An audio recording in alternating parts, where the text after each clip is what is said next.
जत तालुक्यातील उमदी पोलीस ठाण्याच्या हद्दीतील उडगीमध्ये काल मध्यरात्रीच्या सुमारास उडगी जाडरबोबलात रस्त्यालगत असणाऱ्या मोहीन शेख व अकबर मुल्ला यांच्या वस्त्यावर 12 ते 15 जणांच्या दरोडेखोरांच्या टोळीने दरोडा टाकला असून वस्तीवरील महिला व पुरुषांना धारदार शस्त्राचा धाक दाखवून व ओरडल्यास जीवे मारण्याची धमकी देऊन 10 तोळे सोन्याचे दागिने, अर्धा किलो चांदीचे दागिने व रोख 1,20,000 रुपये व 3 मोबाईल लुटून नेले असून दोघांना लोखंडी रॉड व पट्ट्याने मारहाण केली असून एका व्यक्तीचा पाय मोडला आहे।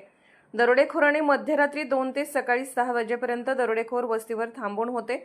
यावेळी दरोडेखोरांनी महिला व मुलींच्या अंगावरील सोने चांदीचे दागिने कटरने कापून नेले आहेत। यावेळी साहेबलाल मुल्ला यांनी प्रतिकार केला असता त्यांना लोखंडी रॉडने डाव्या पायावर मारहाण केल्याने त्यांचा पाय मोडला आहे।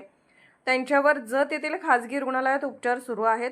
या घटनेमुळे उडगी व परिसरामध्ये भीतीचे वातावरण पसरले असून जत विभागीय पोलीस अधिकारी सुनील साळुंके यांनी घटनास्थळी भेट देऊन पाहणी केली असून उमदी पोलीस अधिक तपास करत आहेत। अर्थराज्य न्यूज मराठीसाठी कवठेमहांकाळ प्रतिनिधी जगन्नाथ सकट।